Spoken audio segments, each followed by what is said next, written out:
Un paciente que tiene obesidad, cuando viene aquí a la consulta, lo primero que le ofrecemos es una consulta inicial donde valoramos pues, sus antecedentes, sus enfermedades y luego más detalladamente pues, cuánto tiempo lleva con la obesidad, si ha hecho o no ha hecho dietas, si ha recibido alguna información en cuanto a otros tratamientos de tipo farmacológico, de tipo digestivo, ¿no?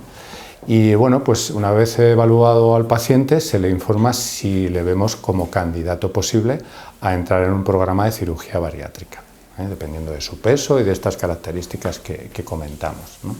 Una vez que el paciente ha venido la primera vez y le informamos que puede ser candidato, se le informa lógicamente del circuito que va a seguir. Inicialmente tiene que ser valorado por un psiquiatra o una psiquiatra que tiene que ver sus hábitos alimentarios, sus conductas alimentarias y descartar enfermedades que puedan producir obesidad y tratarlas. También la tiene que ver obligatoriamente un endocrino, lógicamente por la misma razón, descartar enfermedades y informarle de cómo es el proceso de la obesidad, lo que va a tener que hacer antes de la cirugía, cómo se tiene que preparar, lo que va a pasar cuando le operen y lo que tiene que hacer después. Y finalmente tiene una tercera consulta conmigo, como el cirujano, en el que le informo también de, una vez hablado con estos dos especialistas, de las técnicas quirúrgicas posibles. Una vez eso, al paciente le decimos que tenemos que reunirnos y valoramos si el paciente es candidato. Si es candidato y el paciente está de acuerdo, se le realizan las pruebas que hay que hacerle después, la endoscopia, que es muy importante para valorar la presencia o no de enfermedades en el estómago, presencia o no de reflujo y de hernia de hiato, porque eso muchas veces nos condiciona qué técnica quirúrgica le vamos a poder hacer, ¿no? Le hacemos también una valoración por el neumólogo respiratoriamente, porque muchos pacientes tienen apnea del sueño, necesitan un tratamiento especial antes de la cirugía, y una vez que tenemos al paciente preparado, sobre todo psiquiátrica y psicológicamente, sus conductas de alimentación, y ya sabemos que no picotea, que come a sus horas, que sabe bien lo que le van a hacer, que esto no es cirugía estética, que esto es cirugía de la salud, ¿vale? Cuando ya tenemos al paciente preparado, le llevamos a un quirófano. A veces es un mes, a veces son 6 meses. El paciente tiene que estar preparado. También nos ha pasado que hay pacientes pues, que tienen una serie de conductas o de alteraciones o de forma de vida que no se adaptan a lo que luego va a tener que hacer, y en ese momento también nos hemos visto obligados a decirle a algún paciente que no es el tratamiento que necesita, el quirúrgico. La obesidad es una enfermedad que es compleja, porque no es genética solamente, hay muchas conductas aprendidas desde pequeño, nos han educado a comer de una manera, o hemos cogido esas conductas. Entonces, cuando un paciente viene con obesidad, es prioritario que el paciente ver sus hábitos que no son los correctos y tener un tiempo de educación para modificar esos hábitos. Eso es importante para todo, tanto si le vas a operar, como si le vas a poner un balón, como si a lo mejor no necesita una operación. Es decir, la educación alimentaria es básica. Para tratar a un paciente de obesidad, además, vas a tener que conseguir que tenga una actividad física constante. No hay que hacer grandes hazañas deportivas, pero sí que es verdad que tienes que tener unas rutinas, porque el cuerpo necesita que gaste calorías. Tú puedes hacer la mejor cirugía del mundo, pero si el paciente come lo que no debe, alimentos muy calóricos, no va a perder peso con la cirugía, o no todo lo que se espera. Entonces, este tipo de tratamientos tiene 3 bases: la actividad física, la conducta de alimentación y el tratamiento quirúrgico. También hay tratamientos farmacológicos, que están ahora un poco en auge, ¿no? Entonces, estos tratamientos los tiene que dirigir un endocrino y tiene que seleccionar a qué pacientes les puede ir bien, no a todos les va a ir bien, ¿eh? Sobre todo se utilizan en pacientes que tienen una obesidad mórbida, que a lo mejor puede ser quirúrgica, pero que a lo mejor con un tratamiento médico pueden bajar de peso lo suficiente como para no necesitar un tratamiento quirúrgico, que quieras que no, pues tiene sus riesgos también. No muchos, son muy bajos, gracias a Dios la cirugía bariátrica es una cirugía probablemente de las más seguras, pero es verdad que esos tratamientos farmacológicos pues tienen un efecto beneficioso y temporal, con lo cual volvemos otra vez a lo mismo, hay que preparar al paciente para que sepa comer. La mayor parte de los obesos tienen varias causas, ¿no? Puede haber un componente genético que actualmente no está demostrado, pero cuando hay una enfermedad genética que lo produce, el tratamiento muchas veces es difícil de que la cirugía te ayude. Pero es raro que haya una alteración genética demostrable que lo produzca.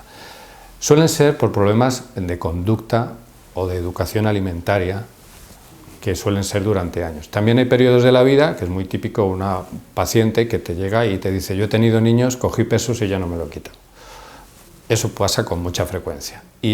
O varones que tienen una actividad física muy limitada, o un trabajo que no se lo permiten, o comen mal, o no pueden, porque la vida pues muchas veces no te deja hacer eso. Y llegan aquí con esa obesidad. Las causas, muchas veces ese tipo de conductas. Entonces, esos son los pacientes que son la mayoría.